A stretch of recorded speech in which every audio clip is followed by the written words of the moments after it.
पूर्णिमा तिथि का हिंदू धर्म में विशेष महत्व है। इसे धनदायक और संतानदायक व्रत माना गया है। जो लोग पूरे विधि विधान से पूर्णिमा का व्रत करते हैं और पूर्णिमा के दिन चंद्रमा को अर्घ देते हैं, उन पर भगवान विष्णु और माता लक्ष्मी की विशेष कृपा होती है। आइए जानते हैं पूर्णिमा व्रत की कथा। द्वापर युग में एक समय की बात है कि यशोदा जी ने कृष्ण से कहा, हे कृष्ण, तुम सारे संसार के उत्पन्न करता, पोषण तथा उसके संहार करता हो। आज कोई ऐसा व्रत मुझसे कहो जिसके करने से मृत्युलोक में स्त्रियां को विधवा होने का भय न रहे तथा यह व्रत सभी मनुष्यों की मनोकामना पूर्ण करने वाला हो। श्री कृष्ण कहने लगे, हे माता, तुमने अति सुंदर प्रश्न किया है। मैं तुमसे ऐसे ही व्रत को सविस्तार कहता हूँ। सौभाग्य की प्राप्ति के लिए स्त्रियों को अर्थात 32 पूर्णिमाओं का व्रत करना चाहिए। इस व्रत को करने से स्त्रियों को सौभाग्य संपत्ति मिलती है। यह व्रत अचल सौभाग्य को देने वाला और भगवान शंकर के प्रति मनुष्य मात्र की भक्ति को बढ़ाने वाला है। यशोदा जी कहने लगी, हे कृष्ण, सर्वप्रथम इस व्रत को मृत्युलोक में किसने किया था, इसके विषय में विस्तार पूर्वक मुझसे कहो। श्री कृष्ण जी कहने लगे कि इस भूमंडल पर एक अत्यंत प्रसिद्ध राजा चंद्रहास से पालित अनेक प्रकार के रत्नों से परिपूर्ण काटिका नाम की एक नगरी थी। वहाँ धनेश्वर नाम का एक ब्राह्मण था और इसकी स्त्री अति सुशील रूपवती थी। दोनों ही उस नगरी में बड़े प्रेम से साथ रहते थे। घर में धन धान्य आदि की कोई कमी नहीं थी। उनको एक बड़ा दुख था, उनकी कोई संतान नहीं थी, जिस वजह से वह बहुत दुखी रहते थे। एक दिन एक बड़ा तपस्वी योगी उस नगरी में आया। वह योगी बाकी सभी घरों से भिक्षा मांगकर भोजन किया करता था, लेकिन उस ब्राह्मण के घर से भिक्षा नहीं मांगा करता था। एक दिन योगी गंगा किनारे भिक्षा मांगकर प्रेम पूर्वक खा रहा था कि धनेश्वर ने योगी को यह सब करते देख लिया। सब कार्य किसी प्रकार से देख लिया। अपनी भिक्षा अनादर से दुखी होकर धनेश्वर योगी से बोले, और सभी घरों से भिक्षा लेते हैं, परंतु मेरे घर की भिक्षा कभी भी नहीं लेते, इसका क्या कारण है? योगी कहने लगा कि आपके धर्म हमें इस बात की आज्ञा नहीं देता है, क्योंकि अभी आप गृहस्थ जीवन में एक सुख से वंचित हैं। आपके घर संतान होने पर मैं आपके घर से भी भिक्षा स्वीकार कर लूंगा। उन्होंने कहा कि जिसे संतान नहीं है उसके घर से भिक्षा लेने से मेरे भी पतित हो जाने का भय है। धनेश्वर यह सब बात सुनकर बहुत दुखी हुआ और हाथ जोड़कर योगी के पैरों पर गिर पड़ा तथा दुखी मन से कहने लगा कि आप मुझे संतान प्राप्ति के उपाय बताइए। आप सर्वज्ञ हैं, मुझ पर अवश्य ही यह कृपा कीजिए। धन की मेरे घर में कोई कमी नहीं है, लेकिन मैं संतान न होने के कारण अत्यंत दुखी हूँ। आप मेरे इस दुख का हरण कीजिए। यह सुनकर योगी कहने लगे, तुम चंडी की आराधना करो। घर पहुंचकर उन्होंने यह सारी बात अपनी पत्नी को बताई और खुद वन में चला गया। वन में पहुंचकर उसने चंडी की आराधना की और उपवास किया। चंडी ने 16 दिन उसको सपने में दर्शन दिए और कहा कि हे धनेश्वर, जा तेरे पुत्र होगा, लेकिन उसकी आयु सिर्फ 16 वर्ष होगी। 16 वर्ष की आयु में ही उसकी मृत्यु हो जाएगी। अगर तुम दोनों स्त्री और पुरुष 32 पूर्णिमाओं को व्रत करोगे तो यह दीर्घायु हो जाएगा। जितनी तुम्हारी सामर्थ्य हो उतने आंचे के दिए जलाकर शिव जी का पूजन करना, लेकिन पूर्णमासी 32 ही होनी चाहिए। सुबह होती ही तुम्हें इस स्थान के पास एक आम का पेड़ दिखाई देगा।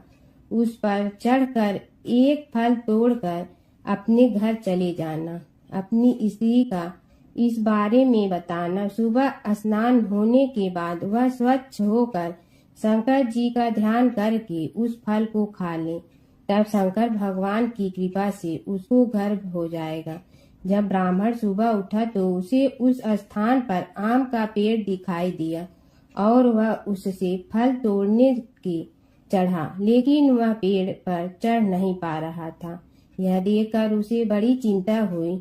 उसने भगवान गणेश की उपासना की और कहा, हे दयानिधि, अपने भक्तों के विघ्नों का नाश करके उनके मंगल कार्य को करने वाले, दुष्ट का नाश करने वाले, रिद्धि सिद्धि देने वाले, आप मुझे इतना बल दे कि मैं अपनी मनोकामना पूरी कर सकूं। इसके बाद वह पेड़ से फल तोड़कर अपनी पत्नी के पास पहुंचा। उसकी पत्नी ने अपने पति के कहे अनुसार इस फल को खा लिया और वह गर्भवती हो गई। देवी की कृपा से उसे बहुत सुंदर पुत्र पैदा हुआ।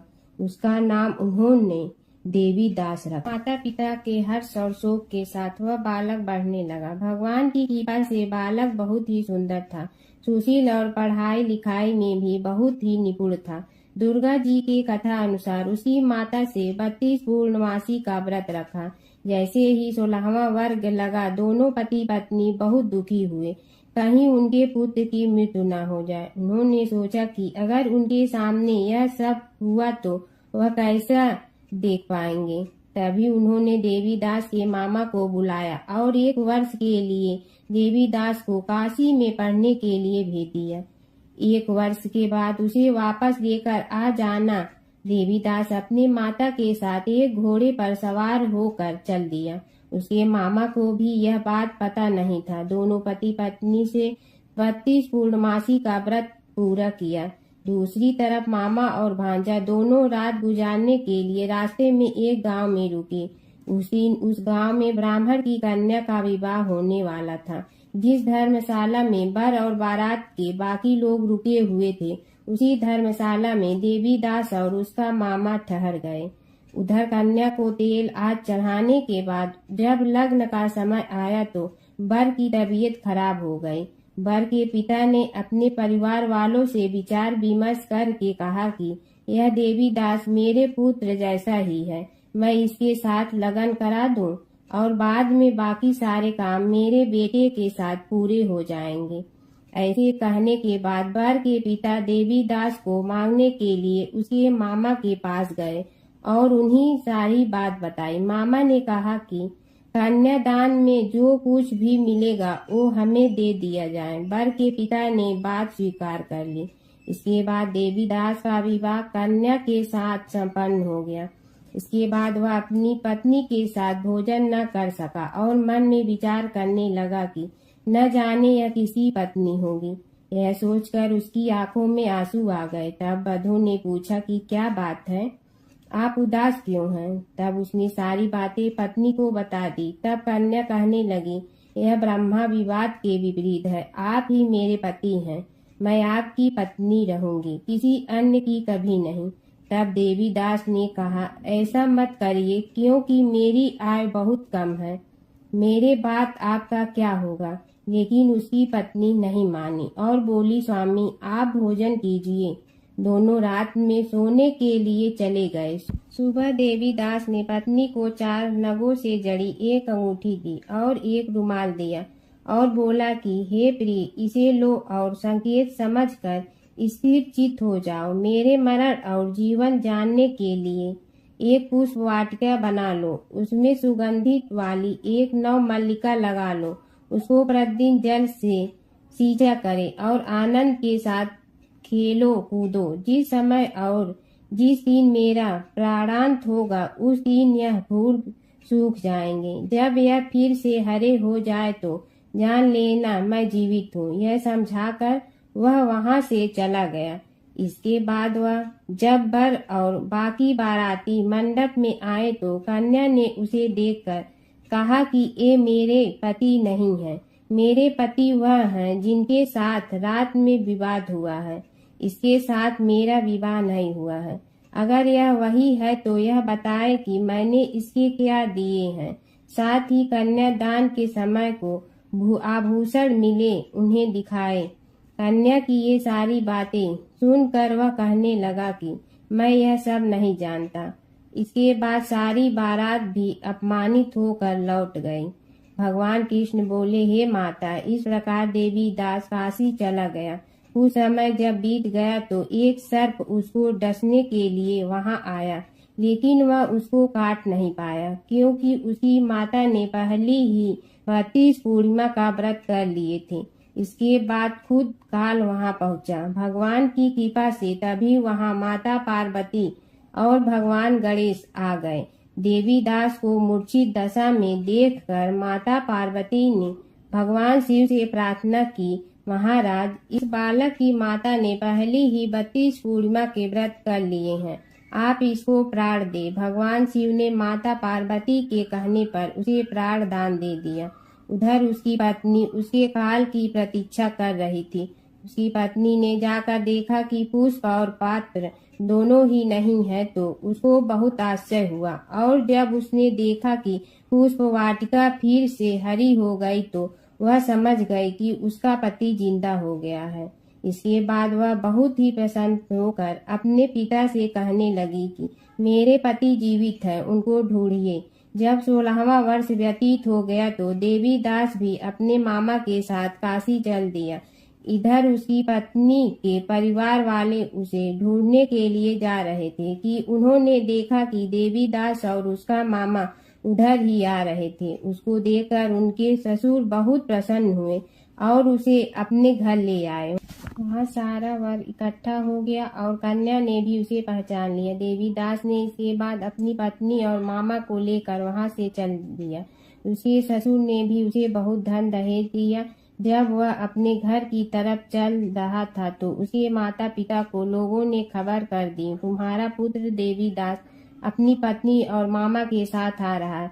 ऐसा समाचार सुनकर पहले तो उन्हें विश्वास नहीं हुआ, लेकिन जब देवी दास आया और उसने अपने माता पिता के पैर छुए तो देवी दास के माता पिता ने उनका माथा चूमा और दोनों को अपने सीने से लगा लिया। दोनों को आने की खुशी से धनेश्वर ने बहुत दान दक्षिणा ब्राह्मणों को दे दिया। श्री कृष्ण जी कहने लगे कि इस तरह धनेश्वर को 32 पूर्णिमा का व्रत के प्रभाव से संतान प्राप्त हुई। जो स्त्रियां इस व्रत को करती हैं वह जन्म जन्मांतर तक वैधव्य का दुख नहीं भोगती हैं और सदैव सौभाग्यवती रहती हैं। यह मेरा वचन है। यह व्रत संतान देने वाला और सभी मनोकामना को पूर्ण करने वाला है। प्राचीन काल की बात है। एक नगर में धर्मपाल नाम का एक निर्धन किंतु अत्यंत धर्मनिष्ठ व्यक्ति रहता था।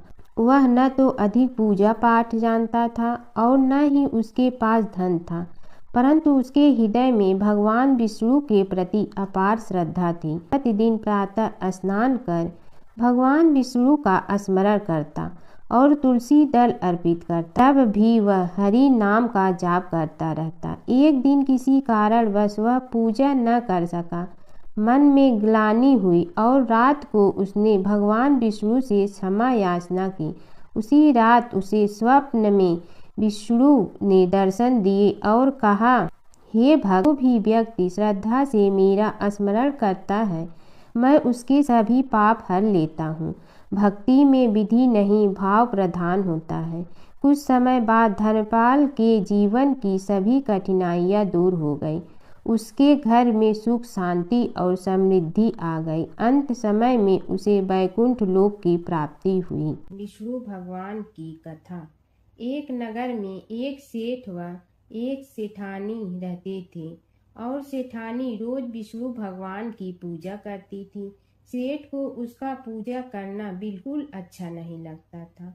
इसी वजह से एक दिन सेठ ने सेठानी को घर से निकाल दिया। घर से निकलने पर वह जंगल की ओर गई तो देखा 4 आदमी मिट्टी खोदने का काम कर रहे थे। उसने कहा कि मुझे नौकरी पर रख लो। उन्होंने उसे रख लिया, लेकिन मिट्टी खोदने से सेठानी के हाथों में छाले पड़ गए और उसके बाल भी उड़ गए। वह आदमी कहते हैं कि बहन, लगता है तुम किसी अच्छे घर की महिला हो। तुम्हें काम करने की आदत नहीं है। तुम एक काम रहने दो और हमारे घर का काम कर लिया करो। वह चारों आदमी उसे अपने साथ घर ले गए और वह 4 मुट्ठी अनाज लाते और सभी बांट कर खा लेते। एक दिन सेठानी ने कहा कि कल से 8 मुट्ठी अनाज लाना। अगले दिन वह 8 मुट्ठी अनाज लाए और सेठानी पड़ोसन से आग मांग लाई।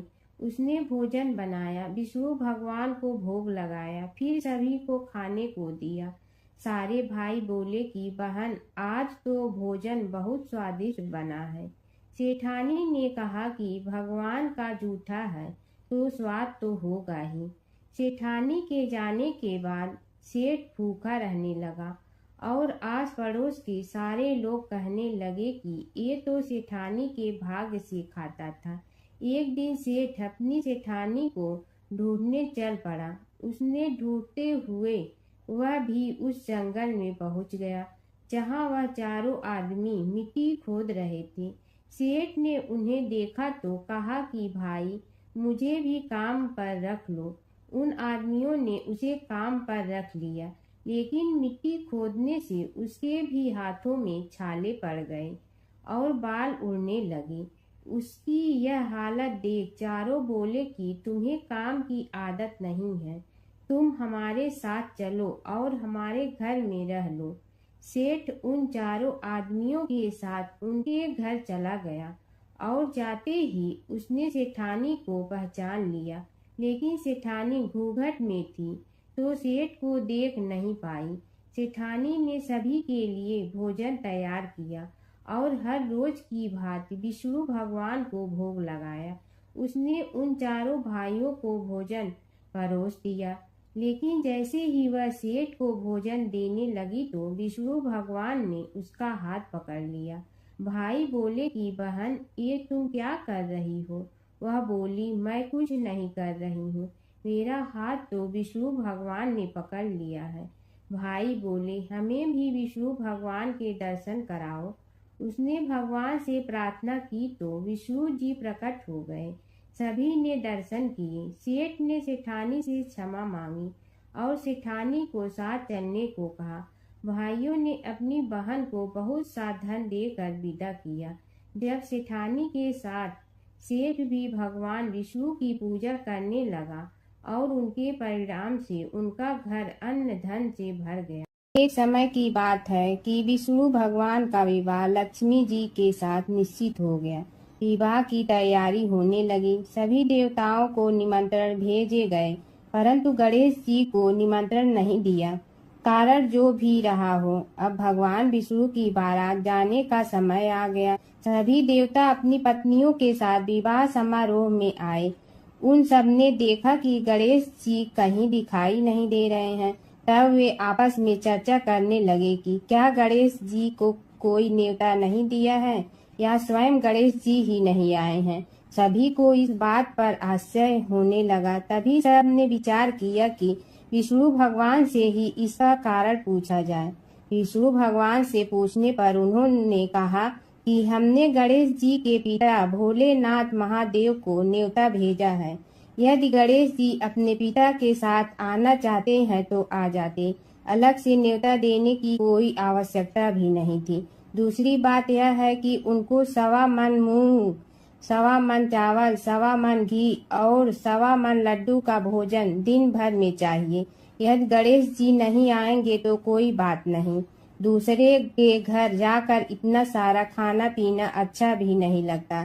इतनी वार्ता कर ही रहे थे कि किसी एक ने सुझाव दिया, यदि गणेश जी आ भी जाए तो उनके द्वारपाल बनाकर बैठा देंगे कि आप घर की याद रखना। आप तो चूहे पर बैठकर धीरे धीरे चलोगे तो बारात से बहुत पीछे रह जाओगे। यह सुझाव भी सबको पसंद आ गया तो विष्णु भगवान ने भी अपनी सहमति दे दी। होना क्या था कि इतने में गणेश जी वहां आ पहुंचे और उन्हें समझा बुझाकर घर की रखवाली करने बैठा दिया गया। बारात चल रही थी, तब नारद जी ने देखा कि गणेश जी तो दरवाजे पर ही बैठे हुए हैं। तो वे गणेश जी के पास गए और रुकने का कारण पूछा। गणेश जी कहने लगे कि विष्णु भगवान ने मेरा बहुत अपमान किया है। नारद जी ने कहने लगे कि अपनी मूषक देना को आगे भेज दे तो वह रास्ता खोद देगी, जिससे उनके वाहन धरती में धंस जाएंगे। तब आपको सम्मान पूर्वक बुलाना पड़ेगा। अब तो गणेश जी ने अपनी मूषक सेना जल्दी से आगे भेज दी और सेना ने जमीन पोली कर दी। जब बारात वहां से निकली तो रथों के पहिए धरती में धंस गए। लाख कोशिश करे परंतु पहिए नहीं निकले। सभी ने अपने अपने उपाय किए परंतु पहिए तो नहीं निकले, बल्कि जगह जगह से टूट गए। किसी की समझ में नहीं आ रहा था कि अब क्या किया जाए। तब तो नारद जी ने कहा, आप लोगों ने गणेश जी का अपमान करके अच्छा नहीं किया। यदि उन्हें मना कर लाया जाए तो आपका कार्य सिद्ध हो सकता है और यह संकट टल सकता है। शंकर भगवान ने अपने दूत नंदी को भेजा और वे गणेश जी को लेकर आए। गणेश जी का आदर सम्मान के साथ पूजन किया। तब कहीं रथ के पहिए निकले। अब रथ के पहिए निकल के परंतु टूट फूट गए तो उन्हें सुधारे गए। पास के खेत में खाती काम कर रहा था, उसे बुलाया गया। खाती अपना कार्य करने के पहले श्री गणेशाय नमः कहकर गणेश जी की वंदना मन ही मन करने लगा। देखते ही देखते खाती ने सभी पहियों को ठीक कर दिया। तब खाती कहने लगा कि हे देवताओं, आपने सर्वप्रथम गणेश जी को नहीं मनाया होगा और न ही उनकी पूजन की होगी, इसीलिए तो आपके साथ यह संकट आया है। हम तो मूर्ख अज्ञानी हैं, फिर भी पहले गणेश जी को पूजते हैं, उनका ध्यान करते हैं। आप लोग तो देवतागण हैं, फिर भी आप गणेश जी को कैसे भूल गए। अब आप लोग भगवान श्री गणेश जी की जय बोल कर जाएं तो आपके सब काम बन जाएंगे और संकट कट जाएंगे। ऐसा कहते हुए बारात वहां से चल दी और विष्णु भगवान को लक्ष्मी जी के साथ विवाह संपन्न करा के सभी सकुशल घर लौट आए। हे गणेश जी महाराज, आपने विष्णु को जैसे कारज सारियो ऐसे कारज सबको सिद्ध कर जो। बोलो गजानन भगवान की जय। जमुना की कहानी। प्राचीन समय में एक गांव था जिसमें दो बहनें रहा करती थी। एक बहन का नाम गंगा था तो दूसरी बहन का नाम जमुना था। एक बार दोनों बहनें एक साहूकार के खेत से गुजर रही थी तो जमुना ने 13 दाने जौ के तोड़ लिए, जिसे देख गंगा बोली कि तुझे तो ग्रहण लग गया, तूने चोरी की है। इस पर जमुना बोली कि अब मेरा ग्रहण कैसे धुलेगा। गंगा ने कहा कि तुझे 12 साल तक साहूकार के यहाँ नौकरी करनी पड़ेगी, तभी तेरा पाप धुलेगा और ग्रहण से मुक्ति मिलेगी। जमुना साहूकार के यहाँ नौकरी के लिए जाती है और अपने लिए काम मांगती है। साहूकार उसे काम पर रख लेता है, लेकिन काम करने से पहले जमुना उसे कहती है कि मैं सारे काम करूंगी लेकिन 4 काम नहीं करूंगी। जूठे बर्तन नहीं मांजूंगी, झाड़ू नहीं लगाऊंगी, बिस्तर नहीं बिछाऊंगी और दिया नहीं जलाऊंगी। 12 साल के बाद कुंभ का मेला लगा तो साहूकारनी भी कुंभ नहाने जाने लगी। जमुना ने उसे जाते देख कहा कि कुंभ के मेले में मेरी बहन गंगा मिलेगी तो उसे यह सोने का टक्का दे देना, इससे वह अपने हाथों में सुंदर चूड़ियां पहन लेगी। साहूकारनी ने कुंभ के मेले में गंगा को वह सोने का टका दे दिया। गंगा ने उनसे वह टका लेते हुए कहा कि मेरी बहन को कहना कि उसके 12 वर्ष पूरे हो गए हैं, अब वह वहां वापिस आ जा।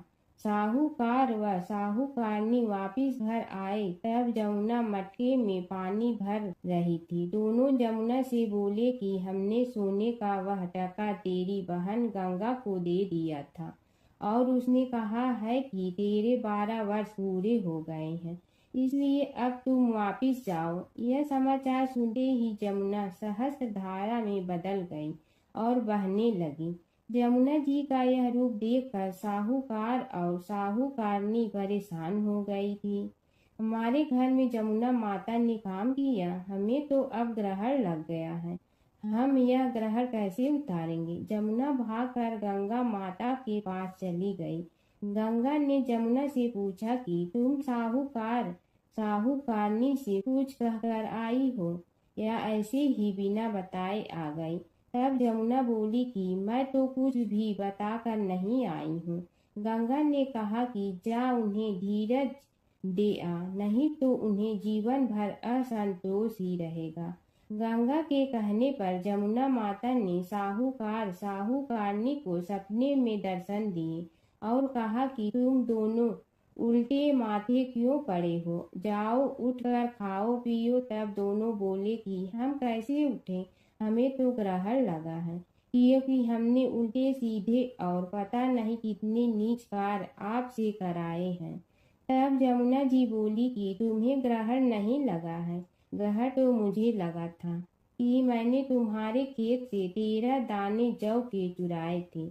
मैं तो अपना ग्रहण उतारने तुम्हारे घर आई थी। मेरा ग्रहण तुम्हारे घर में 12 वर्ष तक रहने से उतर गया है और मेरी मुक्ति हो गई है। जमुना जी ने कहा कि तुम्हें कोई ग्रहण नहीं लगा है, उल्टे मेरे 12 वर्ष तक यहाँ रहने से तुम्हारी भी मुक्ति हो गई है। यह कहकर जमुना जी स्वप्न से चली गई। दोनों उठकर देखते हैं कि उनके घर में पहले से भी अधिक धन हो गया है। हे जमुना माता, जैसे आपने साहूकार व साहूकारनी की मुक्ति कराई, वैसे ही आप अपने सभी भक्तों की करना। बसेरे की कहानी।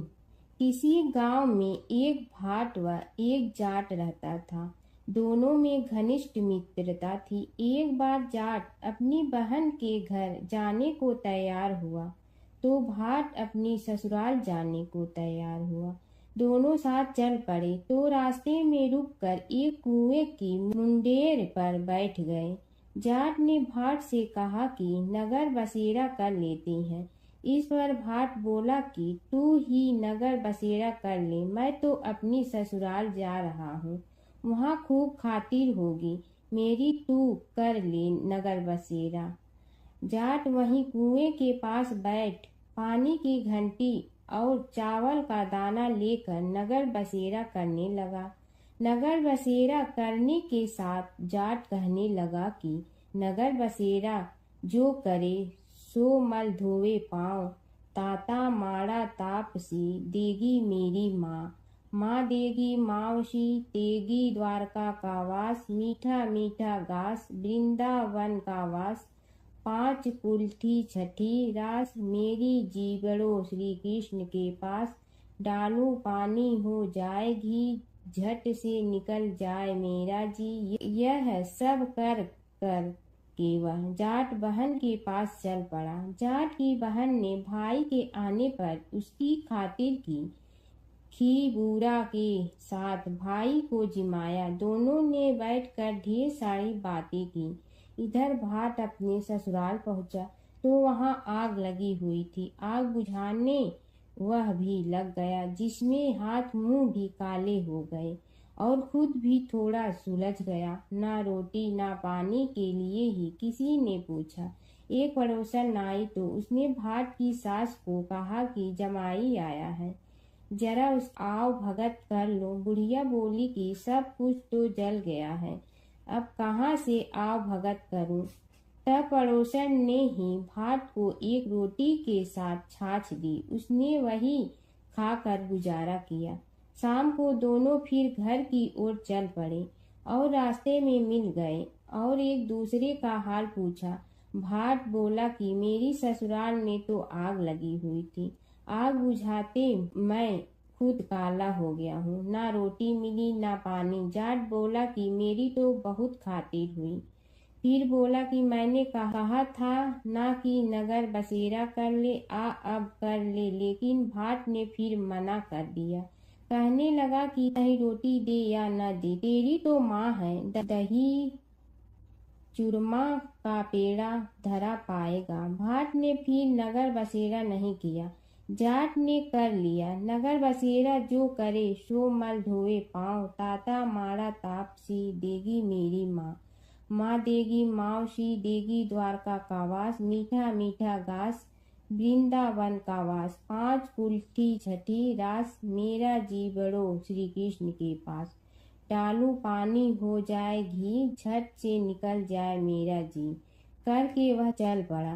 घर पहुँचते ही जाट की मौसी ने बहुत लाड प्यार किया। उधर भाट घर गया तो उसकी भैंस खो गई थी। बाप एक लाठी रखे तो दूसरी उठाए और कहने लगा कि ससुराल गया तो आग लगा दी, अब यहाँ आया तो भैंस खो दी। बाप ने कहा कि पहले भैंस लेकर आ, तभी रोटी पानी मिलेगा। सारा दिन भाट भैंस ढूंढता रहा, लेकिन उसे भैंस नहीं मिली। जाट और भाट की मुलाकात फिर से बाजार में हो गई। जाट ने भाट के हाल चाल पूछे तो भाट बोला कि आते ही भैंस खो गई, बस उसी दिन से भैंस ढूंढ रहा हूँ। रोटियां का तो पूछो ही मत। जाट ने कहा कि मैंने तो पहले ही कहा था कि नगर बसेरा कर ले। जाट की बात सुनकर भाट बोला कि तेरे नगर बसेरे में इतनी ताकत है तो चल अब कर लेते हैं। दोनों ने बैठकर नगर बसेरा किया। नगर बसेरा जो करे सो मल धोवे पाँव। ताता माड़ा तापसी देगी मेरी माँ। माँ देगी मौसी देगी द्वारका का वास। मीठा मीठा घास वृंदावन का वास। 5 कुल्ठी छठी रास, मेरा जीवड़ो श्री कृष्ण के पास। डालू पानी हो जाए घी, झट से निकल जाए मेरा जी। दोनों के नगर बसेरा करने पर भाट जैसे ही आगे बढ़ा तो उसकी खोई भैंस मिल गई, जिसे लेकर घर पहुंचा। घर पहुंचते ही माँ ने कहा कि लड़के को आते ही घर से निकाल दिया, सारे दिन से ये भूखा प्यासा भटक रहा है। यह कहकर उसकी माँ ने उसको खूब खिलाया पिलाया। इस घटना के बाद सारे नगर में ढिंढोरा पिटवा गया कि कब कोई अपने पीहर या सास से आते जाते नगर बसेरा करें। जैसे भाट को नगर बसेरा करने का फल मिला, वैसे ही हर किसी को मिले। ओम जय जगदीश हरे स्वामी, जय जगदीश हरे। भक्त जनों के संकट क्षण में दूर करे। ओम जय जगदीश हरे। जो ध्यावे फल पावे, दुख बिन दे मन का। सुख संपत्ति घर आवे, कष्ट मिटे तन का। ओम जय जगदीश हरे। मात पिता तुम मेरे, शरण कहूँ किसकी। तुम बिनय और न दूजा, आस करूँ जिसकी। ओम जय जगदीश हरे। तुम पूर्ण परमात्मा, तुम अंतर्यामी। पार ब्रह्म परमेश्वर, तुम सबके स्वामी। ओम जय जगदीश हरे। तुम बिंदा के सागर, तुम पालन करता। मैं मूर्ख कल काम, कृपा करो भरता। ओम जय जगदीश हरे। तुम हो ये कया गोचर, सबके प्राणपति।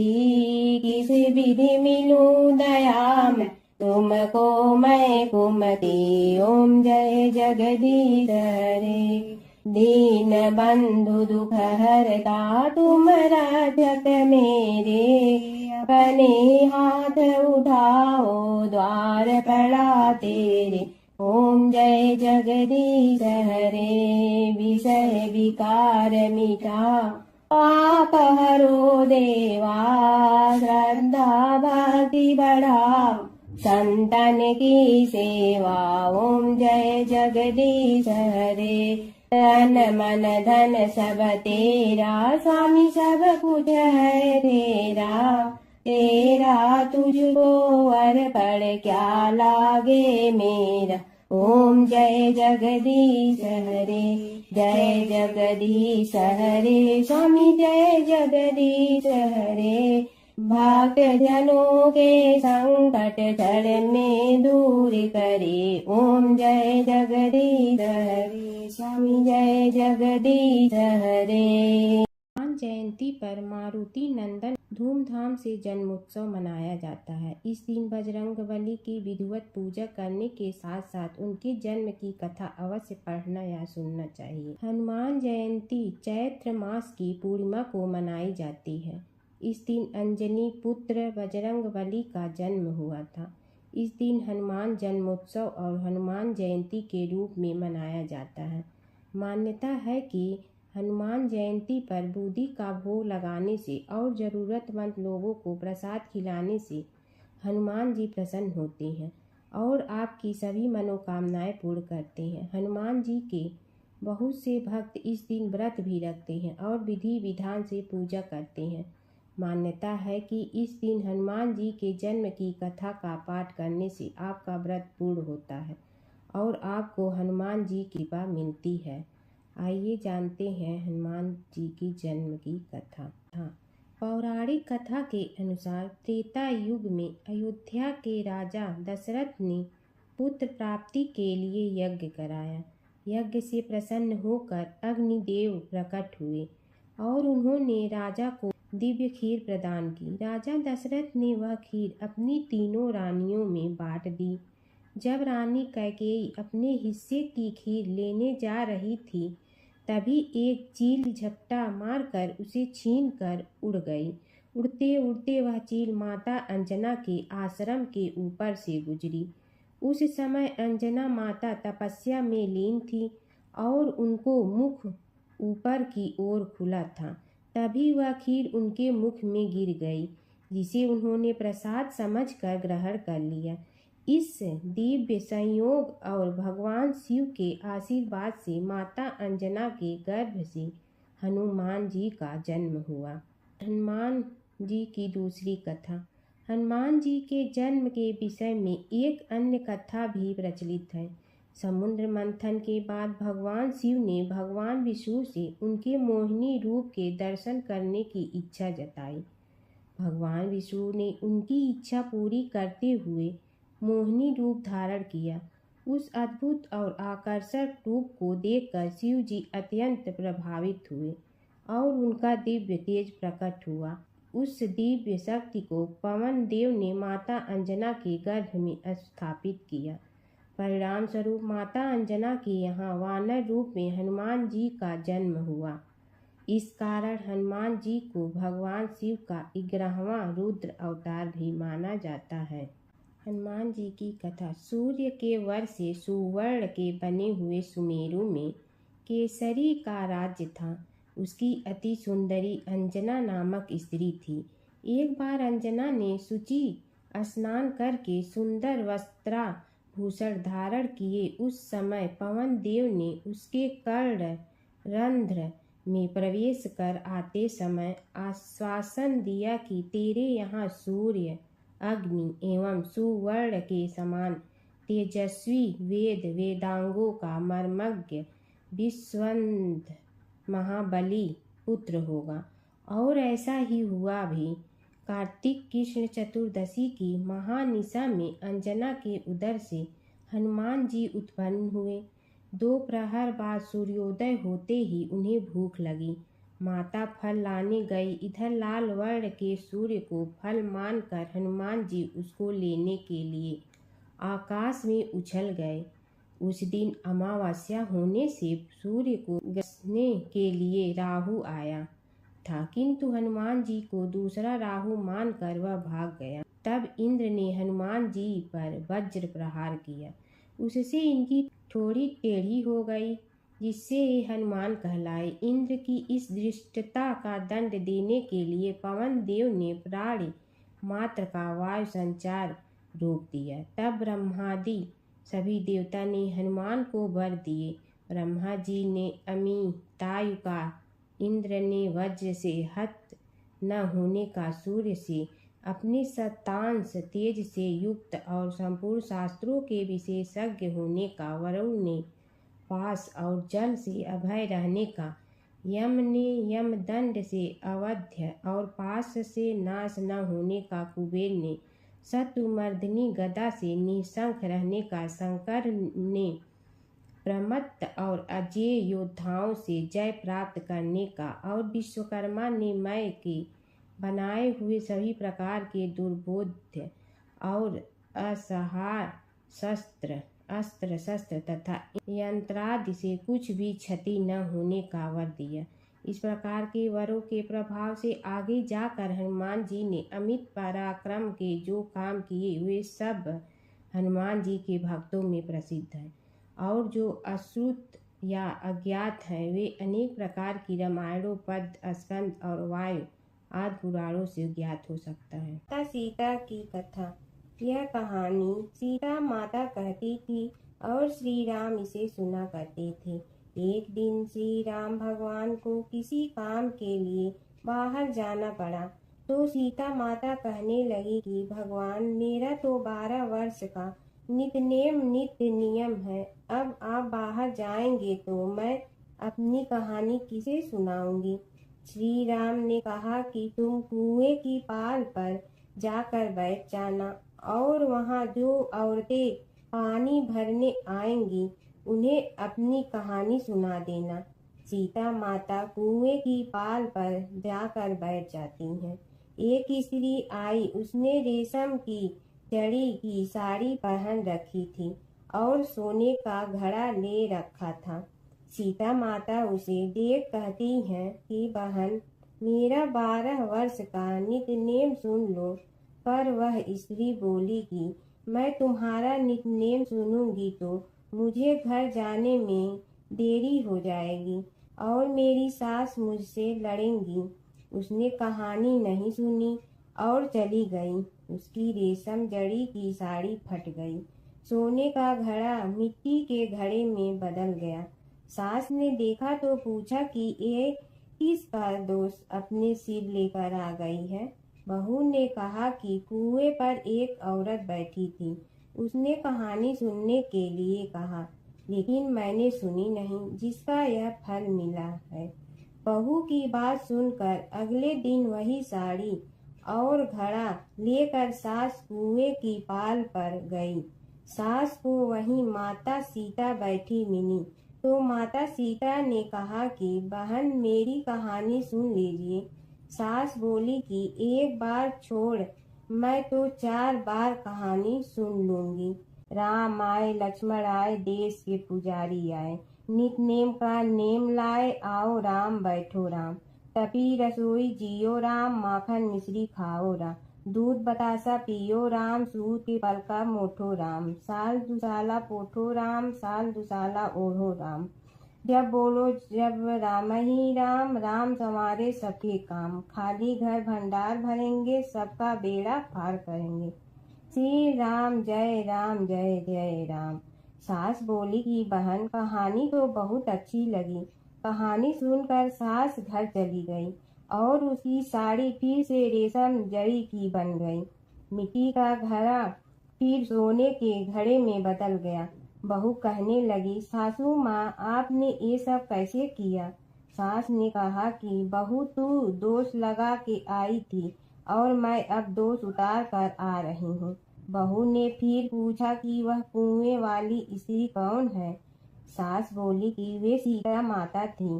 वे पुराने से नया कर देती हैं, खाली घर में भंडार भर देती हैं। वह लक्ष्मी जी का वास घर में कर देती हैं। आदमी की जो भी इच्छा हो उसे पूरा कर देती हैं। बहू बोली कि ऐसी कहानी मुझे भी सुना दो। सास बोली कि ठीक है, तुम भी सुनो।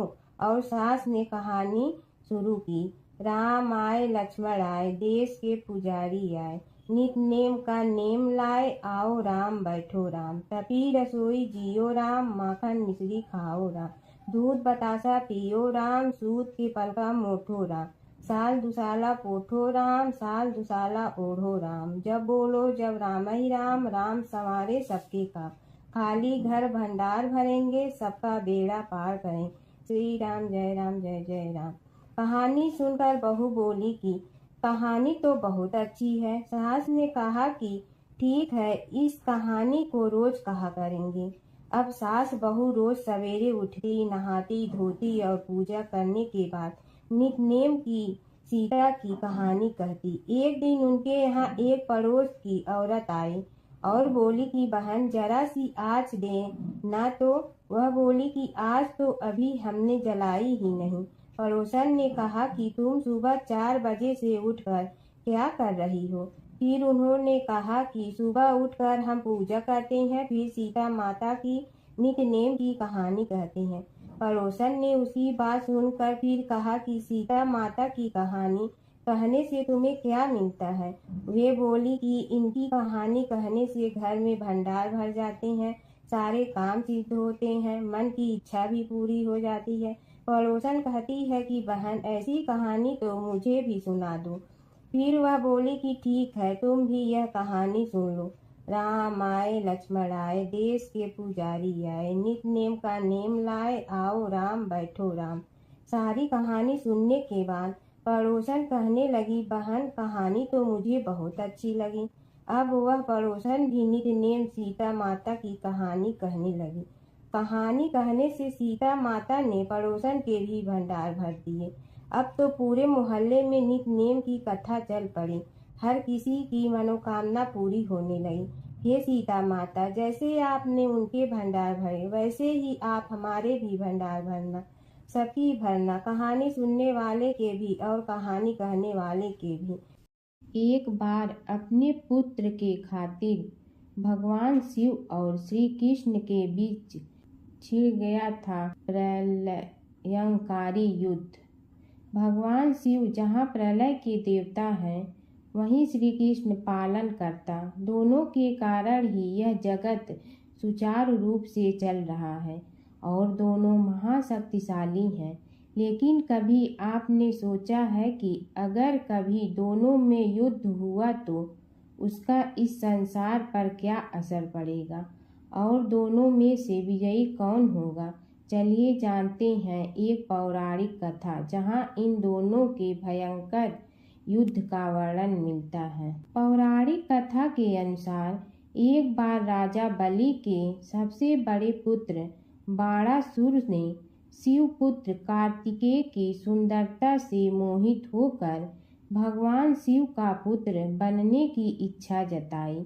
उसने भगवान शिव की कठोर तपस्या की, जिसके बाद शिव जी ने उसे अपने पुत्र के रूप में स्वीकार कर लिया। एक समय ऐसा आया जब बाणासुर की पुत्री उषा को श्री कृष्ण के पुत्र अनिरुद्ध से प्रेम हो गया। उषा की मायावी मित्र अप्सरा चित्रलेखा ने अनिरुद्ध और उषा का गंधर्व विवाह करा दिया। जब बाणासुर को यह बात पता चली तो उसने अनिरुद्ध का अपहरण कर उसे अपना बंदी बना लिया। फिर क्या था, श्री कृष्ण ने अपनी पूरी सेना के साथ बाणासुर की नगरी पर धावा बोल दिया। श्री कृष्ण और बाणासुर का युद्ध। बाणासुर श्री कृष्ण की नारायणी सेना से अकेले नहीं लड़ सकता था, इसलिए उसने भगवान शिव से मदद मांगी। अब युद्ध में श्री कृष्ण की नारायणी सेना के विरुद्ध बाणासुर की सेना के साथ भगवान शिव और कुमार कार्तिकेय भी लड़ रहे थे। युद्ध इतना भयानक था कि एक पल को लगा कि भगवान शंकर ने अग्निशस्त्र से गरुड़ पर सवार श्री कृष्ण, बलराम और प्रद्युम्न मारे गए। लेकिन उसी समय श्री कृष्ण ने वरुणास्त्र का प्रयोग कर महादेव के अग्नेस्त्र को शांत कर दिया। फिर शिव जी के अस्त्रों के जवाब में श्री कृष्ण ने वैष्णवास्त्र का प्रयोग किया, जिससे संपूर्ण जगत अंधकार में डूब गया। गुस्से में भगवान शंकर ने 4 पंखा वाला बाण अपने हाथ में ले लिया तो श्री कृष्ण ने जीभरास्त्र उठाया। इस तरह यह युद्ध समय के साथ विकराल हो गया और इस युद्ध से समस्त सृष्टि में हाहाकार मच गया। तब ब्रह्मा जी को युद्ध रोकने आना पड़ा।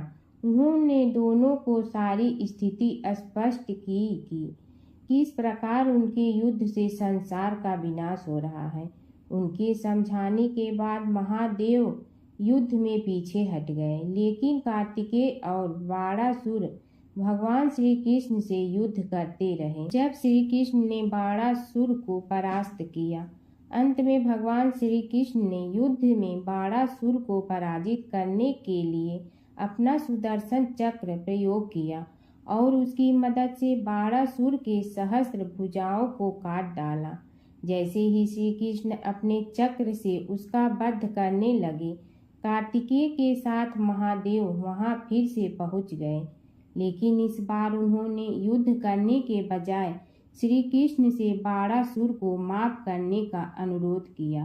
भगवान शिव ने श्री कृष्ण से कहा कि मैंने इसे अभय दान दिया है, इसलिए अगर आप इसका वध कर देंगे तो मेरा वचन झूठा पड़ जाएगा। शिव जी के ऐसा कहने पर श्री कृष्ण ने बाणासुर को क्षमा कर दिया और अनिरुद्ध उषा सहित अपनी पूरी सेना लेकर वहां से चल दिए। बाणासुर को आज भी अजर अमर माना जाता है और बाद में भगवान शिव के उसे अपने गढ़ों में शामिल कर लिया। प्राचीन काल की बात है, नैमिषारण्य क्षेत्र में ऋषि, महर्षि और साधु संतों का समाज जुड़ा था। उसमें श्री सूत जी भी विद्यमान थे।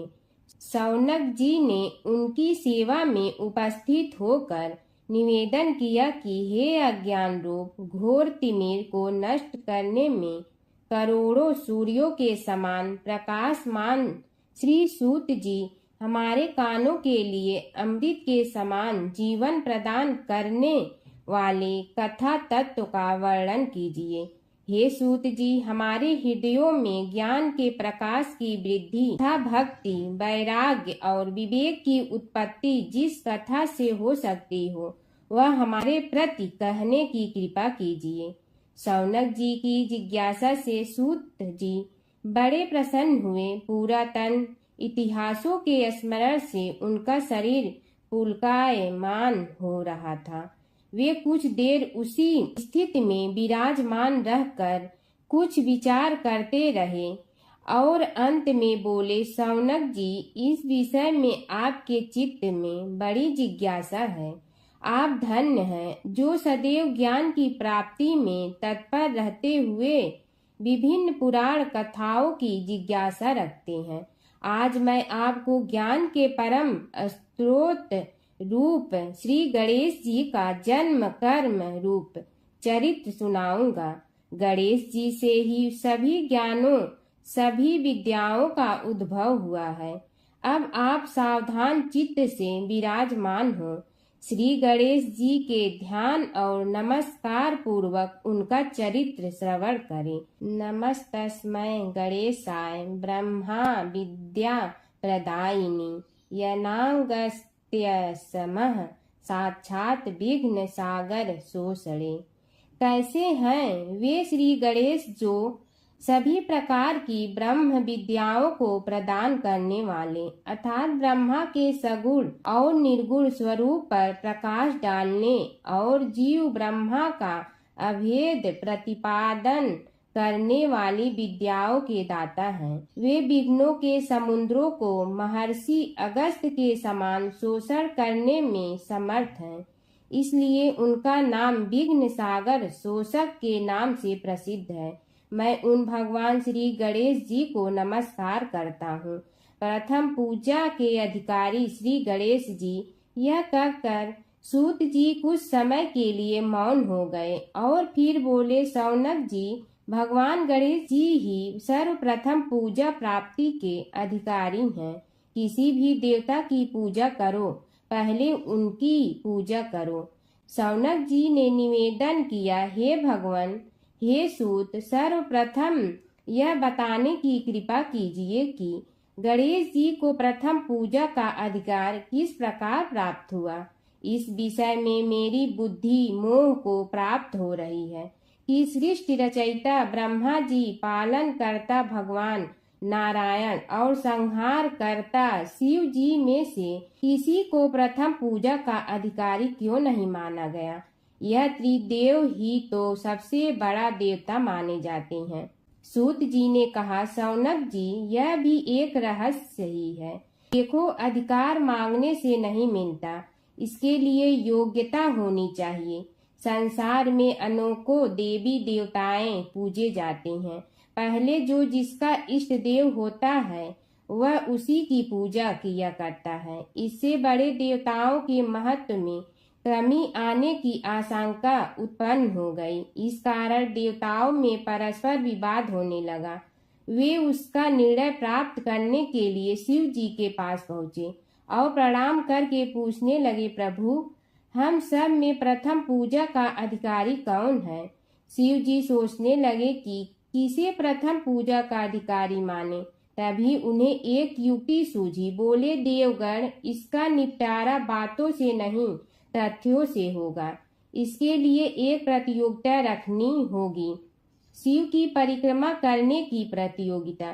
देवगण उनका मुख देखने लगे, शंकित हृदय से सोचने लगे कि कैसी प्रतियोगिता रहेगी। यह शिव जी ने उनके मन के भाव ताड़ लिए, इसलिए सांत्वना भरे शब्दों में बोले, घबराओ मत, कोई कठिन परीक्षा नहीं ली जाएगी। बस इतना ही कि सभी अपने अपने वाहनों पर चढ़कर संसार की परिक्रमा करो और फिर यहाँ लौट आओ। जो पहले लौटेगा वही सर्वप्रथम पूजा का अधिकारी होगा। अब क्या देर थी, सभी अपने अपने वाहन पर चढ़कर दौड़ पड़े। किसी का वाहन गजराज था तो किसी का सिंह, किसी का भैंसा तो किसी का मृग, किसी का हंस तो किसी का उल्लू, किसी का अश्व तो किसी का श्वान। अभिप्राय यह है कि वाहनों को विविधता के दर्शन उस समय जितने भले प्रकार से हो सकते थे उतने अन्य समय में नहीं। सबसे गया बीता वाहन गणेश जी का था मूषक, उससे चूहा भी कहते हैं। ऐसे वाहन के बल भरोसे इस प्रतियोगिता में सफल होना तो क्या, सम्मिलित होना भी हास्यास्पद है। गणेश जी ने सोचा, छोड़ो, क्या होगा प्रतियोगिता में भाग लेने से, हम तो यहाँ बैठे रहकर ही तमाशा देखेंगे।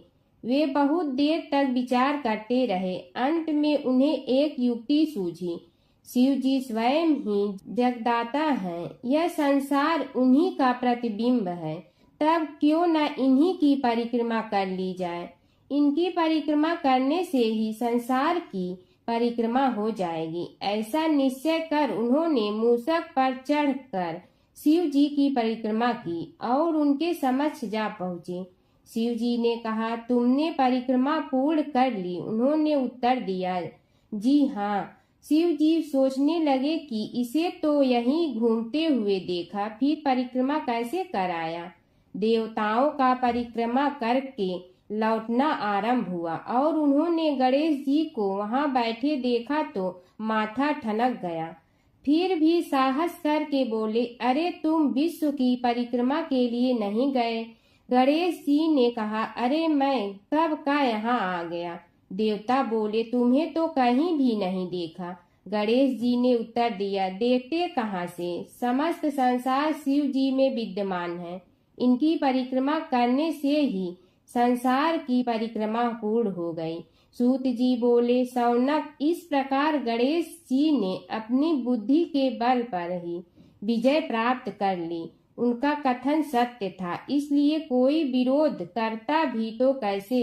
बस उसी दिन से गणेश जी की प्रथम पूजा होने लगी।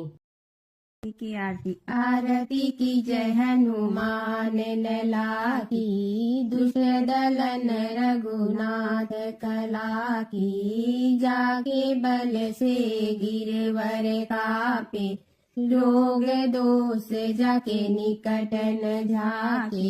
अंजनी पुत्र महाबलदाई, सनन के प्रभु सदा सहाई। आरती की जय हनुमान लला की, देवीरा रघुनाथ पठाए। लंका जारि सिया सुदिलाए, लंका सुकोट समुद्र सिखाई। जात पवन सुत बार न लाई, आरती की जय हनुमान लला की। लंका जारि असुर संहारे, सिया राम जी के काज सवारे। लक्ष्मण मूर्छित पड़े सकारे, लाए सजीवन प्राण उबारे। आरती की जय हनुमान लला की, पति पताल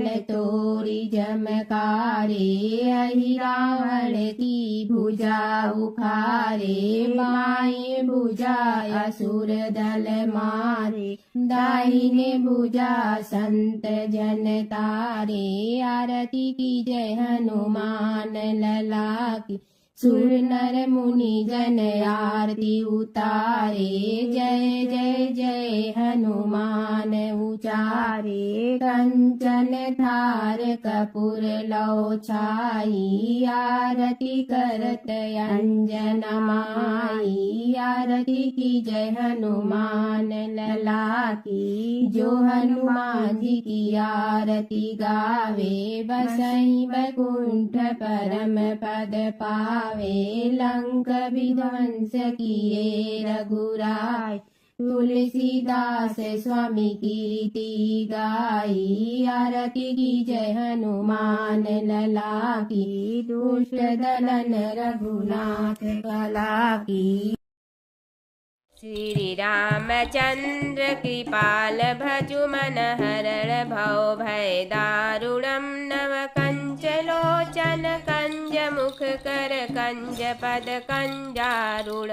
श्री रामचंद्र कृपाल भजु मन हरण भव भय दारुणम। नव कंज लोचन कंज मुख कर कंज पद कंजारूढ़।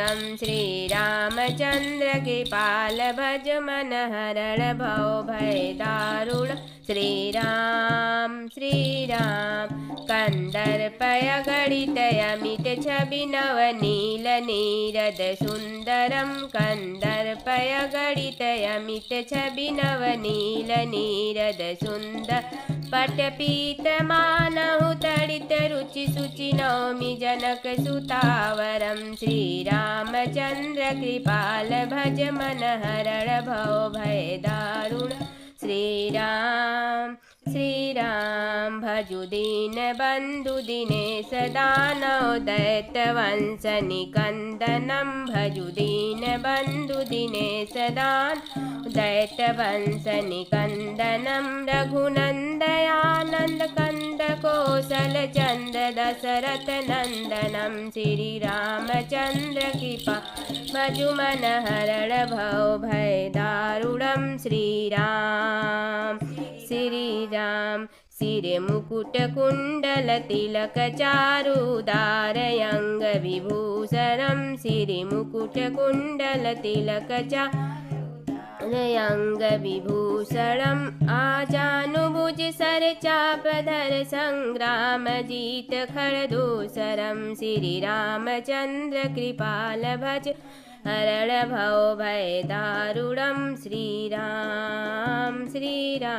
इति वदति तुलसीदास शंकर शेष मुनि मनरंजनम। इति वदति तुलसीदास शंकर शेष मुनि मनरंजनम। मम हृदय कंच निवास कुरु कामादि खल दल जनम। श्री रामचंद्र कृपाल भजु मन हरण भव भव दारुणम। श्री राम मन जाहि राचहु मिलहि सो बरु सहज सुंदर सांवरो। मन जाहि राचहु मिलहि सो बरु सहज सुंदर सांवरो। करुणा निधान सुजान शील स्नेह जानत रावणो। श्री रामचंद्र कृपा भजु मन हरण भव भय दारुणम। श्री राम एहि भांति गौरी असीस सुन सिय सहित हर सियली। एहि भांति गौरी असीस सुन सिय सहित हर सियली। तुलसी भवानी पूज पुनि पुनि मुदित मन मंदिर चल। श्री रामचंद्र कृपाल भजु मन हरण भय भव दारुणम। श्री राम श्री गौरी जाने अनुकूल सियहि हरस न जात कही। श्री गौरी जाने अनुकूल सियहि हरस न जात कही। मंजल मंगल मूल वाम अंग फरकन लगे। श्री रामचंद्र की पाल भज हरण भव भय दारुणम। नव कंच लोचन कंज मुख कर कंज पद कंजारूढ़म। श्री रामचंद्र की पाल हरण भव भय दारुणम। श्री राम बोलो श्री भगवान।